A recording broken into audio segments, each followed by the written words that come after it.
இன்றைக்கி நான் சின்ன வெங்காயம் போட்டு காரக்குழம்பு பண்ணியிருக்கேன். ரொம்ப டேஸ்ட்டாக வந்திருக்கு. அதை எப்படி செய்கிறதுங்கிறத இந்த வீடியோவில் பார்க்கலாம். வாங்க வீடியோக்குள்ளே போகலாம். Hi friends, welcome to சுகீஸ் kitchen.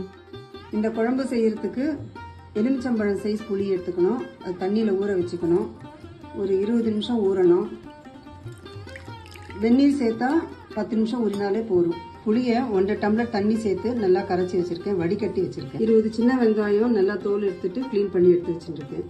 இந்த குழம்பு செய்கிறதுக்கு அடிக்கனமான பாத்திரத்தில் 2 டேபிள் ஸ்பூன் எண்ணெய் எடுத்துக்கணும். இதில் 3/4 டீஸ்பூன் கடுகு சேர்க்குறேன். வெந்தயம் 1/4 டீஸ்பூன் சேர்க்கணும். வெந்தயம் இந்த கலருக்கு வரணும். ஒரே ஒரு பச்சை மிளகாயை நீல வாக்கில் கட் பண்ணி வச்சுருக்கேன். வெங்காயம் இதில் சேர்க்கணும். 10 கருவேப்பிலை போட்டிருக்கேன், கிள்ளி போட்டிருக்கேன். இது அதிகமாக கருவேப்பிலை சேர்த்தா நல்லா டேஸ்ட்டாக இருக்கும். ஸ்டவ்வை மீடியம் ஃப்ளேம்லேயே வச்சு வதக்கணும். வெங்காயம் பொன்னிறமாக ஆற வரைக்கும் வதக்கணும். வெங்காயம் பொன்னிறமாக வதங்கிடுத்து. இப்போ புளி தண்ணியை இதில் சேர்க்கணும்.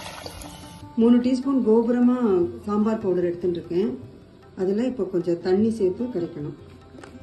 அப்படியே டைரெக்டாக போட்டால் கட்டிடும். அதனால் தண்ணியில் கலந்து விட்டுக்கணும்.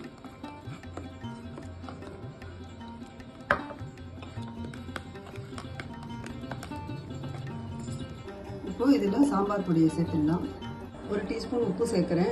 நான் கல் உப்பு சேர்க்குறேன், பொடி உப்பு கூட சேர்த்துக்கலாம். இதோட 2 டேபிள் ஸ்பூன் நல்லெண்ணெய் சேர்க்குறேன். நல்லெண்ணெய் உடம்புக்கு நல்லது. நல்லெண்ணெய் சேர்க்கறதுனால நல்லா வாசனையாகவும் இருக்கும். இதை இப்போ 10 நிமிஷம் கொதிக்க விடணும். அரிசி மாவு 1 டீஸ்பூன் நம்ம நல்லா தண்ணியில் கலந்து குழம்புல சேர்க்கணும். பருப்பு வேக வச்ச தண்ணி இருக்கிறதுனால நான் அதில் கலந்து சேர்க்குறேன். இது மாதிரி சேர்க்கறதுனால கொஞ்சம் ஸ்வீட்னஸ் கொடுக்கும், டேஸ்ட் நல்லா இருக்கும்.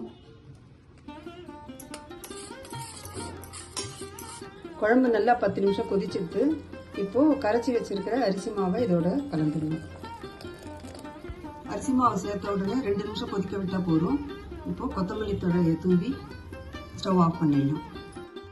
குழம்பு ரெடியானதும் கொஞ்சம் டேஸ்ட் பார்த்துட்டு ஒருவேளை புளிப்பு அதிகமாக இருந்ததுன்னா கொஞ்சமாக தண்ணி சேர்த்து ஒரு கொதி வர வரைக்கும் வைக்கணும். தண்ணிக்கு பதிலாக ஒரு 1/4 டீஸ்பூன் வெல்லம் கூட சேர்க்கலாம். வெல்லம் சேர்க்கும்போது கொதிக்க விடணும்னு அவசியம் இல்லை. சுவையான காரக்குழம்பு ரெடி. இந்த வீடியோ உங்களுக்கு பிடிச்சிருந்ததுன்னா லைக் பண்ணுங்கள், எல்லாருக்கும் ஷேர் பண்ணுங்கள், உங்கள் கமெண்ட்ஸ் அனுப்புங்க. சேனலை சப்ஸ்கிரைப் பண்ணாதவங்க சப்ஸ்கிரைப் பண்ணுங்கள். தேங்க்ஸ் ஃபார் வாட்சிங்.